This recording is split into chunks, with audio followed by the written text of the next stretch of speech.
Into the boroughs, the faithful tune in. Gary Mack's in the booth, let the musings begin. Orange and blue, through the highs and the lows, breaking down every pitch, cause that's how it goes. It's MetsMusings, where the stories ignite.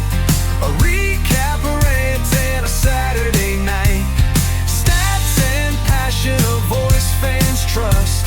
All for the team that's forever with us.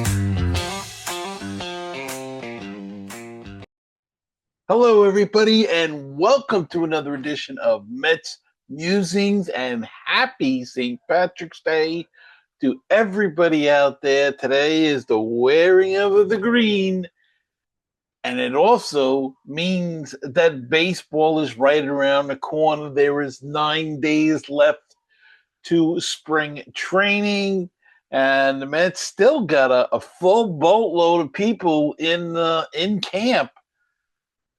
I believe they're down to 46 now, but they got to get down to 26. So they've cut a bunch of people, including last week. Jonah Tong was optioned back to Syracuse. And just yesterday, they optioned MJ Melendez and Christian Scott were optioned to AAA.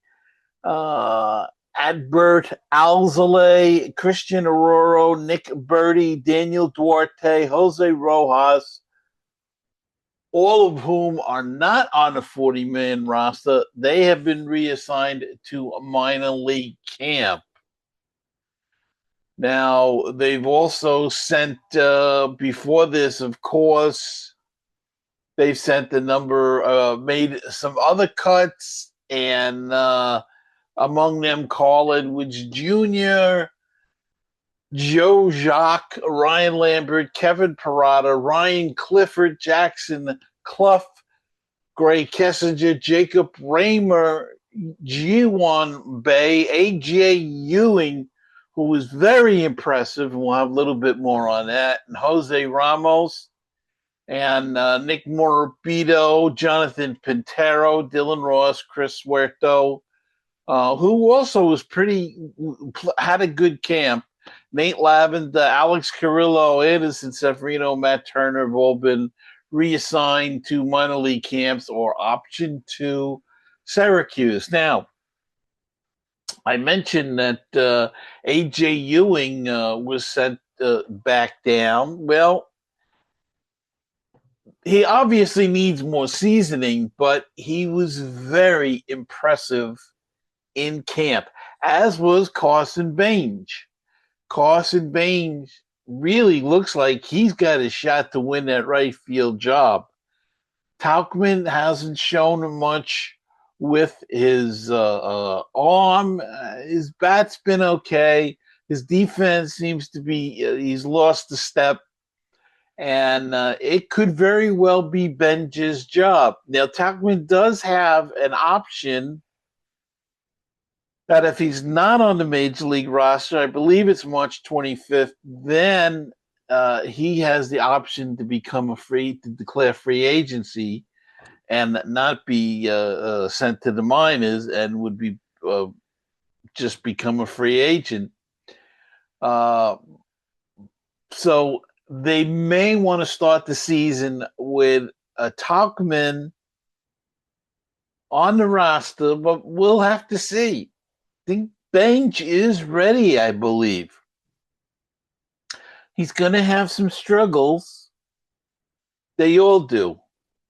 But I believe he's ready to go, and we'll just have to see what their decision is. Now, if they decide and if they feel he's ready, they should let him play and figure it out up here.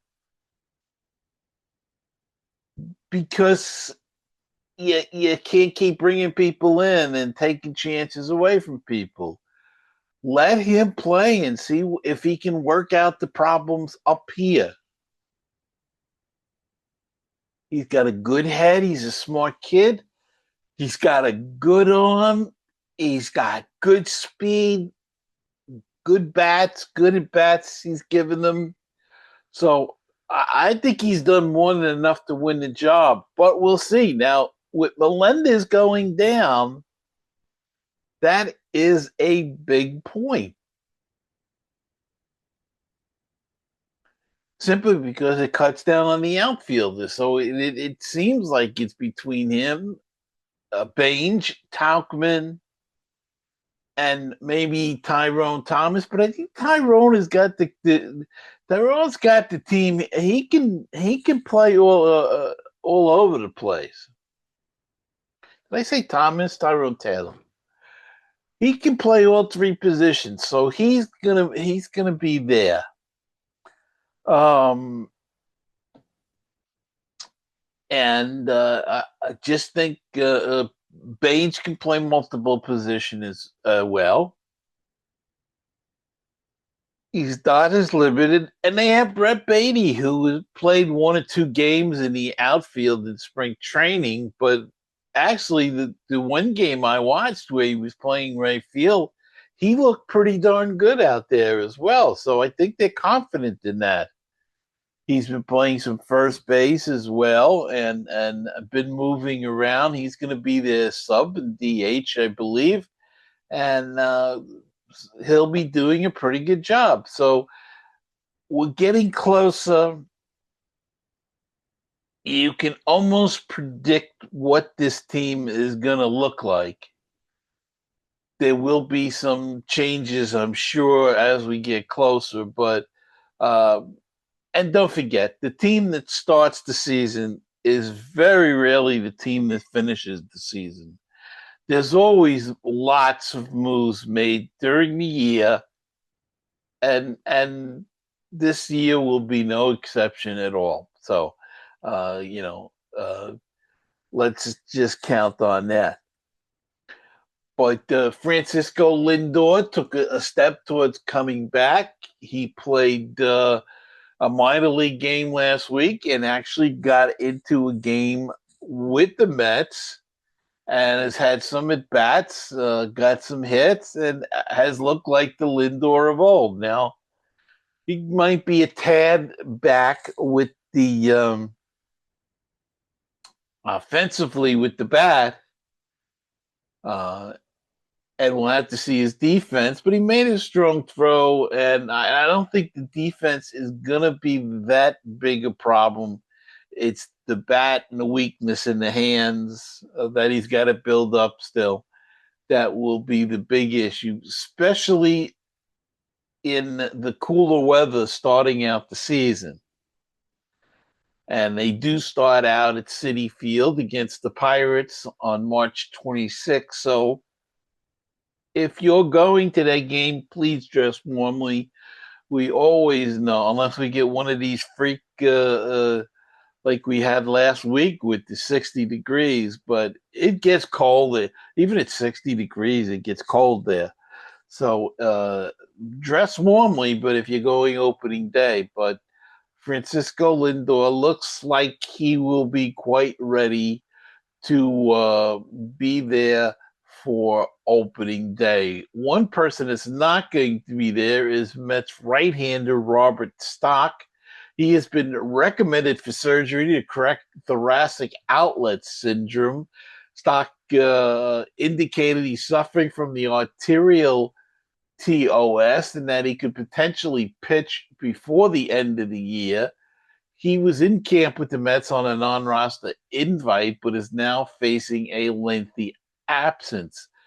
The specific kind of TOS Stock is suffering from is arterial, the rarest form of the disorder. While baseball fans have become increasingly familiar with the thoracic outlet syndrome in recent years, they're more likely to be familiar with the neurogenic TOS, the form of this problem, disorder, whatever you want to call it, that players such as Steven Strasburg and Chris Archer suffered from, and venous TOS, which Philly star Zach Wheeler is currently working his way back from surgery and was sidelined late last year. So Robert Stock will have a little bit of a lengthy process. But, you know, the Mets are pretty pitcher heavy. They have some depth now, both at the major and the minor league level.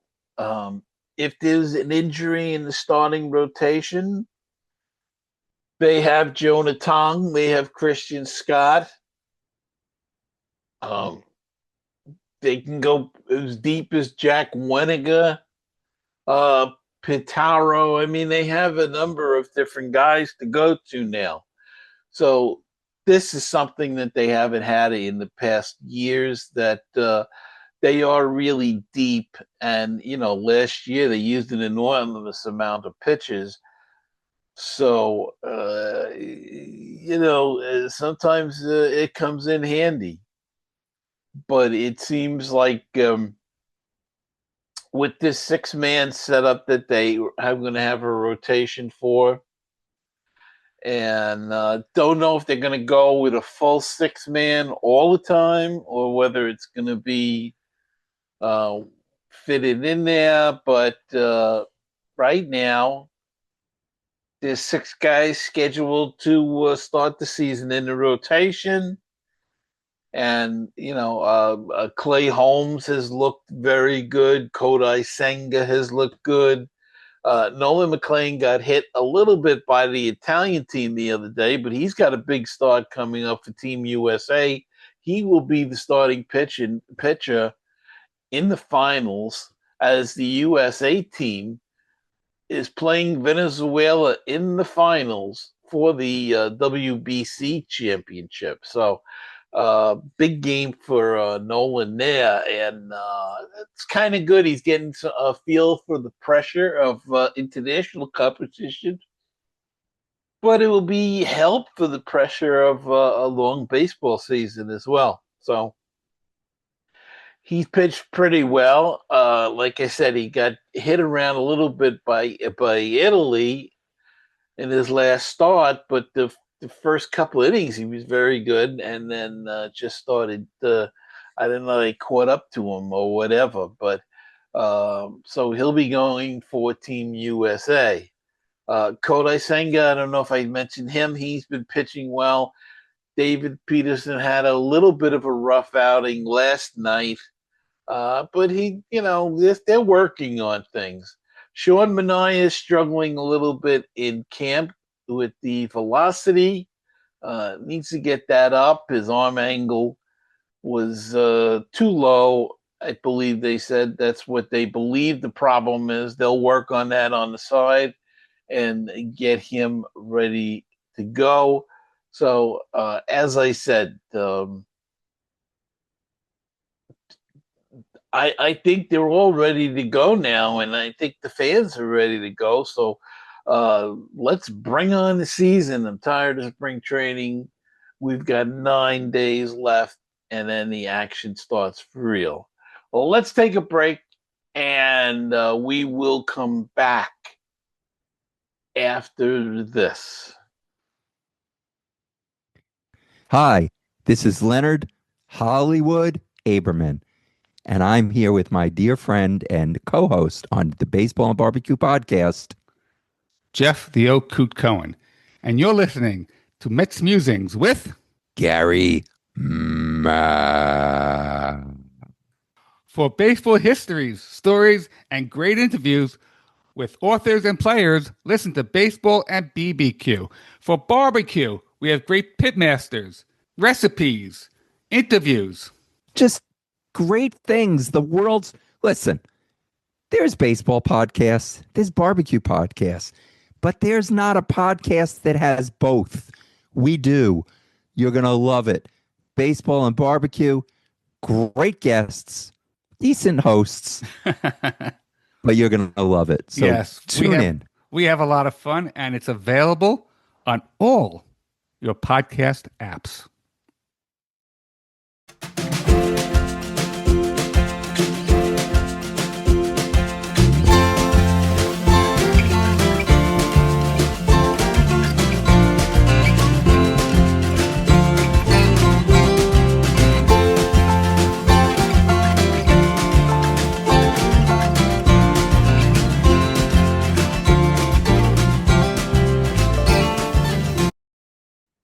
And we're back. And some guys we didn't mention so far, Ronnie Mauricio, who's had a pretty good camp, and someone who's had an awful camp. And I don't know whether or not a change of scenery would help him at this point, but Mark Vientos has struggled terribly both this camp, but Carlos Mendoza has told him he has a place on this team to try to, I guess, in an attempt to relax him. And so it looks like Vientos is going to be on the team no matter what. But he has struggled mightily. His offense has not been good, and he's never been a very good defensive player. And he's been playing a lot of first base lately. So he will be in that mix as well, with Polanco maybe getting the bulk of the playing time at first, with Beatty and Vientos filling in. Beatty, of course, will be the sub. He's going to fill in at second and at third and at right field. I think he'll get starts at all of those positions as the season wears on. And should be an interesting. It's an interesting move, but I think he can handle it. Just concerned that it doesn't affect his offense as well. Don't take it out to. Don't take it from the field to the plate, and you'll be fine. I think as he made his breakthrough last year. I have to say that I'm more optimistic about this team the closer that we get to spring training. It's a different kind of ball club. It's more of a contact hitting club, trying to use more base running and aggressiveness than they did in the past, and mainly because they don't have that big bat. Now, they do have guys that can hit home runs. We've been talking about, guys who might make this team. We forget about Juan Soto coming back now. He'll be back in camp, so we'll get to see him maybe a couple more spring training games. But I kind of like the way this team looks. I think they're going to be better. And look, if they can straighten out a guy like Simeon and Luis Robert Jr., if they can get these guys playing to their full potential, these guys were really good ball players, both offensively and defensively. If they can get them playing up to their higher standards that they played in the past, this could be a very good team. Someone asked me, well, what happens to a guy that is he just a flash in the pan, a guy like a Luis Robert?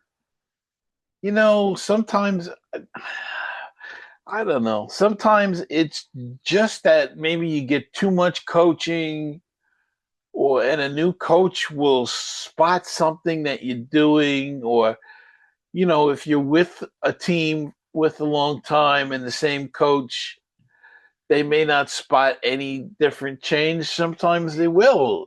It depends upon the coach. But sometimes a fresh eye is very helpful. And they'll notice something that they're doing. They'll suggest a change. And the change may click. I mean, fortunately, the last few years, the Mets were able to accomplish that to some extent. Unfortunately, the people left. But look at the year Severino was having. 2 years ago, he had a really great comeback, got him a big contract from Oakland, or the Oakland, Las Vegas, whatever they are now, Sacramento A's. that's just an example. Sean Mania, same thing with him in 23. And that's what can happen. You can see something and make a small change that somebody else didn't see. It doesn't mean they're bad. It's just that they just didn't see it, and it could be a game changer. So if they can get a guy like Luis and keep him healthy, that's the other thing. A guy like Luis Robert Jr., Simeon at second. Bichette's working hard on his defense, and we know he can hit, so you don't even worry about him hitting. This could be a solid team. Polanco or Beatty or Vientos. There's options at first base that we really, have to investigate and look at. So that'll be an interesting spot to watch throughout the season as well. And of course, the same in the bullpen. The bullpen's going to be interesting to watch now. Huasca Brazipan, he was lights out in the WBC. He looked very good. He has an option, though. Could he start the year in the minors if they want to go with two lefties and keep one of the lesser lefties till AJ Minter's ready to come back in May? A lot of variables and a lot of things to consider, but that's why they get the big bucks. That's why you have a manager, a general manager, and a whole slew of player development and all front office people that are in the know and scouts that can get together and hash it out and decide who they want to keep and who makes the roster, on opening day. And we shall see. And well, like I said, there was a lot of stuff going on in camp, and guys have been working hard. And I mentioned Bo Bichette working hard. Well, David Wright was down last week, and he was working with Bo Bichette at third base. And that was his purpose for being there, specifically to work with Bo Bichette on his third base ability. And there's a lot of stuff that's normal. We, as fans, don't realize all the little intricacies. And even if you've played ball to a certain level, there's a lot more intricacies that take place that you don't really learn about unless you reach the higher levels of competition. And those are the little things, and that's the sort of thing. You can be a natural fielder and you can have good reflexes, and that's a great start for third base. But then you have to learn the little intricacies. Same thing at first base. It's the little tiny things that can make a difference. You can feel the ball well, you can scoop the ball well, but it's the intricacies. It's the cut, being in line for the cutoff, being the cutoff man. When are you the cutoff man? When is the third baseman a cutoff man if they go in that direction? Footwork. Footwork is very important around first base. Where do you, if it's a bunt play, do you put your left foot on the base and stretch in towards the field?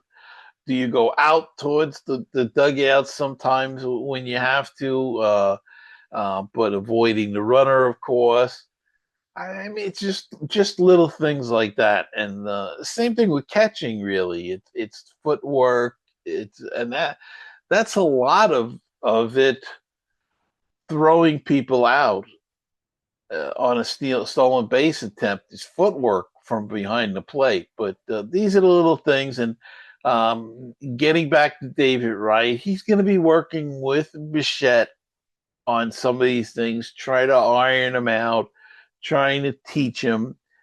He looks like he's been working hard on this, so I do expect him to pick it up, and that he'll do a good job with that. I did want to take a minute and talk about these guys that signed as a free agent and have an option for a year.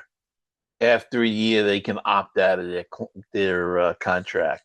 And I have to say, I don't really like it. I don't like the option. It doesn't, one season, I don't know. It doesn't give you a chance for the fans to bond or to build with the team.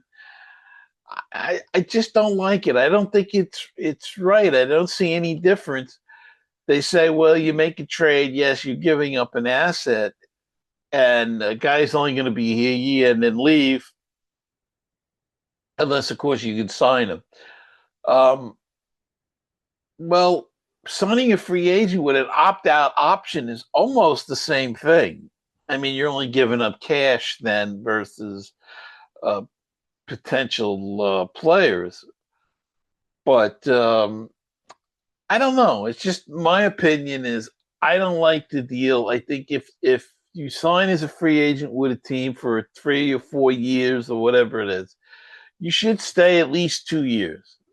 This 1 year in and out is just no good, I don't think. I don't like it. That's just my opinion. And other people probably feel differently, and I'm sure they will. And we have opening day coming up in 9 days. Mets against the Pirates. No probable pitches. I would guess that opening day would probably be Freddie Peralta against Paul Skeens. That would be pretty much a lock, I would say. I think it would be safe to say that would be the marquee matchup of the day. So that's what we'll be looking at. But that's it for this week's show. I hope that you did enjoy it. I hope it didn't bore you too much. And you'll tune in again the next time when we will try to have get one out before opening day. Maybe even we'd be able to get the other boys in there for the round table and discuss the 26th season. So, MetsMusings is a podcast that is available on YouTube, on Rumble. That's the video version. It's also on Apple Podcasts, Spotify. You can reach it through Substack. We have a Facebook page, an Instagram page, all of that stuff. I'm not very good with it. I will admit that, but the Facebook page is pretty decent. People contribute to that. So go check it out if you will. And that's it. I hope that you like the show and subscribe to it, especially on YouTube or Rumble. Hit the subscribe button. Leave a comment too. You can leave a comment for the show and let us know how we're doing. So until next time, keep the faith, stay optimistic, and let's go Mets. I'm Gary Mack, and I'll see you next time on another edition of MetsMusings.